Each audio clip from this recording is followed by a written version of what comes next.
গ্রেপ্তারকৃত আসামি শামীমা আক্তার কোহিনূরের দেওয়া তথ্য মতে ও তার মোবাইল ফোন বিশ্লেষণে আমরা জানতে পারি হত্যাকাণ্ডের প্রধান আসামি জরেজের সাথে তার 1 বছরের অধিক সময় ধরে প্রেমের সম্পর্ক ছিল। জরেজ শামীমাকে জানায় তার এক বন্ধুর প্রেমের ফাঁদে ফেলে ব্ল্যাকমেইলিং এর মাধ্যমে 10 লক্ষ টাকা আদায় করা সম্ভব, যা থেকে জরেজ 7 লক্ষ টাকা আর শামীমা 3 লক্ষ টাকা ভাগ করে নেবে। উক্ত পরিকল্পনা অনুযায়ী শামীমা ভিকটিম আশরাফুল ইসলামের সাথে 1 মাস পূর্ব হতে মোবাইল ফোনে যোগাযোগ শুরু করে এবং তাকে তার প্রতি আকৃষ্ট করার চেষ্টা অব্যাহত রাখে। তারই ধারাবাহিকতায় মোবাইল ফোনে তাদের নিয়মিত অডিও এবং ভিডিও কল চলতে থাকে। পরবর্তীতে গত 11 নভেম্বর 2025 তারিখ রাত 8টায় জরেজ ভিকটিম আশরাফুলকে নিয়ে ঢাকায় রওনা করেন।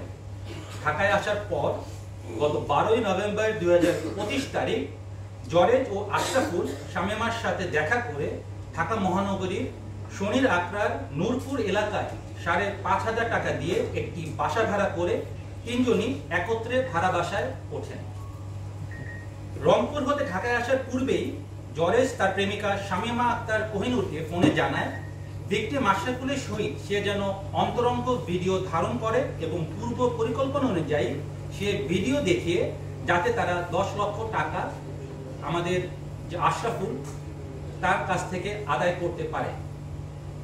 পূর্ব পরিকল্পনা অনুযায়ী ভিকটিম আশরাফুলকে শামীমা মালটার শরবতের সাথে ঘুমের ওষুধ খাইয়ে হালকা অচেতন করে যাতে বাইরে হতে জরেজ অন্তরঙ্গ মুহূর্তের ভিডিও ধারণ করলে আশরাফুল তা বুঝতে না পারে। আমরা শামীমাকে এই ব্যাপারে জিজ্ঞাসাবাদ করেছি এবং শামীমা আমাদের যে উত্তর দিয়েছে তাতে তার ভাষ্য মতে তাকে মূলত যে কথাটা বলেছে জরেজ যে 3 লক্ষ টাকা সে পাবে এবং জরেজ এই ব্ল্যাকমেইলের মাধ্যমে 7 লক্ষ টাকা পাবে এবং পরবর্তীতে এই টাকা দিয়ে সে মালয়েশিয়ায় গমন করবেন।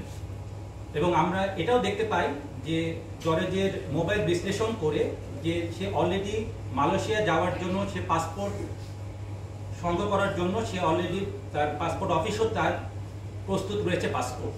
এ থেকে বোঝা যায় যে তার টাকাটা প্রয়োজন ছিল।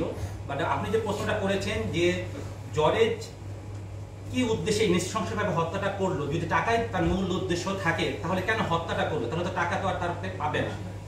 এই প্রশ্নটা আমাদেরও রয়েছে, যেহেতু আমরা জরেজকে গ্রেফতার করতে সক্ষম হয়েছি এবং ইনশাআল্লাহ জরেজের কাছ থেকে আরো বিস্তারিত তথ্য আমরা পাবো এবং আপনাদেরকে আমরা অবগত করতে পারবো যে হত্যার মূল মোটিভটা কি। তো শামীমার বক্তব্য এবং যে আলামতগুলো আমরা পেয়েছি সেই জিনিসটা আপনাদেরকে উপস্থাপন করছি। জিজ্ঞাসা করা হয় সেক্ষেত্রে সে সময় শামীমাও বলে যে যখন সে বাধা প্রদান করে যে আপনি কেন মেরে ফেলছেন বা মারছেন বা এই পরিস্থিতি কেন তৈরি করছেন, তখন শামীমাকেও সে ভয়ভীতি দেখায় এবং আঘাত করে। এটা শামীমার বক্তব্য। কারণ পুরো বক্তব্যটা দুই পক্ষের বক্তব্য না শুনে আমরা পরিষ্কারভাবে মূল মোটিভটি আপনাদের সামনে উপস্থাপন করতে পারছি না। এজন্য আমি অনুরোধ করছি একটু অপেক্ষা করার জন্য।